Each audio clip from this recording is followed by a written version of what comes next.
नमस्कार. नमस्कार सर. तुमचं नाव आणि पत्ता सांगा. माझं नाव अस्कर अहमद सय्यद. मी जिल्हा सोलापूर, तालुका दक्षिण सोलापूर आहे. गाव कोणतं? गाव कंदलगाव. आता जे बघतोय आपण तुमच्याकडे किती म्हशी आहेत? माझ्याकडे 6 म्हशी आहेत. 6 म्हशी. आणि तुम्ही मिल्क चार्जर किती दिवसापासून वापरता? सर मी यूट्यूबवरती राम सरांचं व्हिडिओ बघितलो 15 दिवसाच्या मागं. मग ते यूट्यूब नाशिकला फोन लावलो ते नंबरवर. मग सरांनी नंबर दिले ह्यांची. मग नंबर दिल्यावर ह्यांना कॉन्टॅक्ट केलो. मग ते मागून घेतलो milk charger. Okay. Milk charger तुम्ही चालू केल्यापासून तुम्हाला काय बदल काय झाला? सर मिल्क चार्जर जेव्हा 15 दिवस झालं चालू केलो मी, हे म्हशीमध्ये चेंजेस झाले. काय झालं? म्हणजे आता बघा की चारा बी खायला लागली पूर्ण, आणि दुधामध्ये बी 1.5 लिटर वाढ झाली.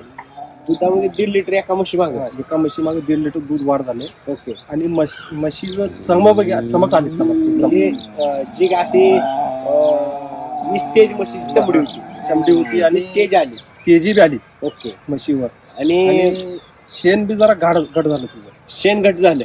हे पहिलं कसं शेण असायचं? एकदम पातळ राहायचं ते. पातळ. आणि आता एकदम घट्ट झालं. ओके. तर मला सांगा, आता तुम्ही ही दूध व्यवसाय कधीपासून करता? मी 20 वर्ष झालं. 20 वर्ष झालं. मग 20 वर्षामध्ये तुम्हाला काय काय अडचणी म्हणजे? दुधामध्ये फॅट बी आज नाही आणि दूध बी कमी निघायचं. ओके. जितकं आम्ही चारा पाणी करायचं, म्हणजे ते धान्य बिन्य ते घालायचं त्याला, त्याच्यामध्ये यश येत नव्हतं तेवढं. म्हणजे तुम्ही कष्ट करायचा, खर्च करायचा, खर्च जास्त होतो. खर्च जास्त व्हायचा. मग आता मिल्क चार्जर चालू केल्यापासून मिल्क चार्जरवर किती खर्च होतो, तुम्हाला किती फायदा होतो? मिल्क चार्जर जेव्हापासून चालू केलं सर मी, दुधामध्ये फॅट वाढ झाली. दुधाचा रेट वाढला. आता म्हणजे पहिला काय रेट भेटायचा तुम्हाला? मला बघा आता 49 रुपये रेट भेटतो. आता 60 रुपये रेट भेटायला. 49 न 60 रुपये. 11 रुपये एका लिटर वाढले. आणि 1.5 लिटर दूध वाढलं. म्हणजे साधारण वाढीव रेट आणि दुधाचा रेट हिशोब केला तर किती वाढलं दिवसाचे बघा की सर 500 रुपयामध्ये फरक वाढ झाली. 500 रुपये रोजचं वाढलं. म्हणजे महिन्याचे किती वाढले? महिन्याचे 15,000. आणि मिल्क चार्जरवर किती खर्च होतो? मिल्क चार्जरवर 3,000 खर्च होतो. 3,000. मला सांगा, 3,000ला 15,000 कोण देते? देत नाही सर. मग आता जे काही शेतकरी आहे ते काय म्हणते मिल्क चार्जर महाग आहे, हे महाग वाटतं की महाग आहे? महाग नाही सर ते मिल्क चार्जर. कसं आहे, आता पहिला सुरुवातीला आपण 200 ग्राम वापरायचं कवर होईपर्यंत म्हशी. जेव्हा म्हैस कवर होती तेव्हा आपण 100 ग्रामवर कमी करायचं. ते असं जरा वापरलं तेव्हा परवडते. आता शेतकरी काय करते सर, 50 ग्राम वापरते. ते रिझल्ट तेवढं लवकर येत नाही. आणि ती म्हणजे वापरतो. आपल्याला म्हशी कव्हर करायची तर 200 ग्राम पहिला सुरुवाती 8 दिवस किंवा 15 दिवस ठेवायचं ती 200 ग्राम. मग 200 ग्राम कमी करत 50 ग्राम आणायचं. ओके. म्हणजे कव्हर होते ते. ओके. जरी म्हणजे बंद करायचं नाही, पण समजा एखाद्या वेळेस बंद करायला अडचण आली तर प्रमाण कमी देताय तुम्ही? पण बंद करत नाही. पण जर रेग्युलर 100 न ठेवलं तर अजून वाढतंय ना. बघा, तुम्ही नुसते म्हशीच पाळता की तुम्ही काय सर्व्हिसला? मी सर्व्हिसला सर. सर्व्हिस करून मी करतो. पण काही शेतकरी फक्त दूध व्यवसायच करतात, म्हणतात दूध व्यवसाय परवडत नाही. मग तुम्हाला परवडतो? मला परवडते सर. बर. कसं काय? हे म्हशीचं दूध ह्याच्यामध्ये मला परवडतो म्हणून मी करतो सर. नाहीतर परवडत नसेल तर मी कशाला केलं. बरोबर. मिल्क चार्जरच्या आधी काय भावना होती तुमची? मिल्क चार्जर जेव्हा नाही भेटलं होतं मी बी निराशेच होतो. बरं. म्हणजे आताच्या शेतकऱ्यांच्याच परिस्थितीत निराश होतो. मला दूध बी भेटत नव्हतं त्या टायमाचं क्वालिटीचं, आणि रेट बी भेटत नव्हतं, आणि दूध बी निघत नव्हतं. म्हणजे जे आपण आता म्हैस आहे, गाय आहे, त्याचा इन्कमच दूध आहे. त्याला दर भेटला, त्याला फॅट भेटली, ती जर दूध सातत्यानं आलं तरच त्याला तुम्हाला पैसे भेटणार आहे. काही म्हशीची नुसती म्हशी दारात आहे म्हणून पैसे भेटणार नाही. बरोबर. माणूस कसा एखादा कामाला गेला, थोडं काम जरी केलं तरी त्याला हजेरी मिळणार. तशी काही गाय दारात आहे म्हणून पैसे मिळणार नाहीत आपल्याला.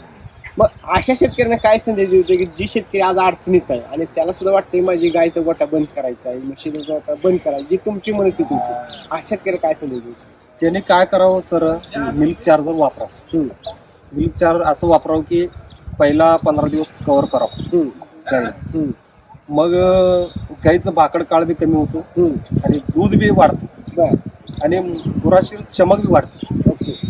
ते चार्जिंगच झाल्यासारखं होते. म्हणजे जनावर चार्ज होते. चार्ज मला सांगा, आता ही जी तुमचा पहिला वाया गेलेला चारा आहे, आता तसा वाया जातोय का? नाही वाया जात नाही. बर.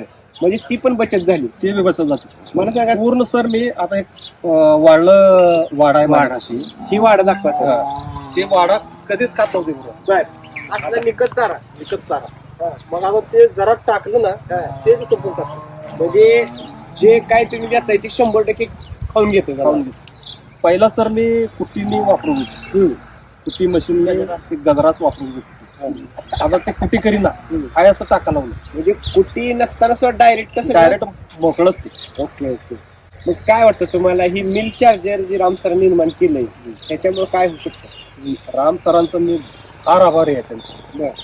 तिथे लय भारी ही आमच्यासारखे गरीब शेतकऱ्यांसुद्धा लय भारी काम केलं. हा. त्यांचं मी मनापासून आभारी आहे. जर मिल्क चार्जर तुम्हाला भेटलं नसतं तर? लय बिकट परिस्थिती झाली. बर. गुराशींची म्हणजे जे आम्हाला आवड होती गुरं वापरायची म्हणजे गुरं जनावरांची जी जनावरांचा तुमची बेटे वगैरे. आनंद होता तुम्हाला आनंद होता. पाळायचा तो ते कुठेतरी- निराश झालं तुम्ही. बर बर बर. मग आता जे जसं आमच्या ह्याच्यामध्ये मिल्कचं 15 दिवस आले मी वापरायला लागलो.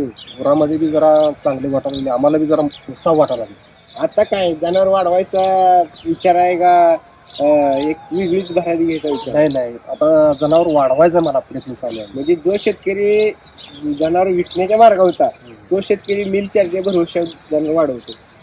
तुम्हाला ती म्हशीमध्ये कॅल्शियमची समस्या येते त्याचं सांगा ना जरा. जेव्हा म्हशी आणि ते पिळायचे ते जास्त पिळल्यावर हे झाल्यावर ते कॅल्शियम कमी पडायचं ते म्हशीशीला. मग ते कॅल्शियम बी ह्या मिल्क चार्जरमध्ये पूर्ण होते. म्हणजे कॅल्शियम इतर द्यायची गरज गरज नाही. म्हणजे मिनरल मिक्सर द्यायची नाही ना डॉक्टर बोलवून द्यायची गरज डॉक्टरचं गरज नाही सर. ओके. आता ते वासरू एक तिकडं दाखव सर. ते वासरू ती वासरू एक चारा खायला लागले का ते पूर्ण चारगाळ होतं. पूर्ण म्हणजे, त्याला संडास लागली तिथं. मग त्याला काय केलं 100 ग्रॅम मी त्याला हे चाललो मिल्क चार्जर चालू केलं. 2 दिवस चालू झालं तिथं संडास बंद झाला. म्हणजे डॉक्टरवर होणारा 500 रुपये खर्च त्या मिल्क चार्जरवर वाचला. आता ही जी म्हैस आहे तिचा काय अनुभव आहे? हिचं सर वैरणच खात नव्हती. बर. गाभण म्हैस आहे. अजून एक 2 महिने आहे बरं. म्हणजे ही मिल्क चार्जर जेव्हा चालू केलो ह्याला ह्याच्या बी सुधारणा झाली. म्हणजे तब्येत चारा बी सुधारली. खायला लागली. हा. चारा कायच ठेवीना आता. म्हणजे तिला ती एसल खाल्लंय म्हणायची. म्हणजे पोटात काहीतरी गेलंय त्यामुळे ती वैरण खात नाही. आता खात नाही. आता वैरण आता खायला लागली. आता वैरण वगैरे सगळं ओके ओके व्हायला लागली. जिंकण्याचा काय अनुभव आहे? आता चारा खायला लागले अजून ते पाणी प्यायला लागले. पहिला जिंकणे खात हा, नव्हतं. ना खात नाही. चारा खात नव्हतं, हा.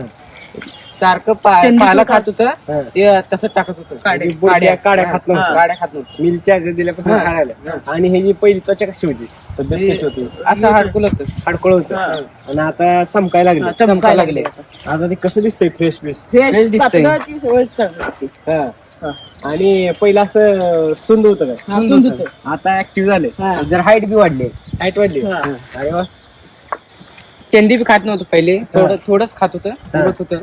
100 आता- ग्राम आता त्याला खायला. मिल्क चार्जर टाकलो तेव्हापासून वैरण तयार झाले. रोज 100 ग्राम देतो का? 100 ग्राम. बर. एका टायमाला? हा. हा.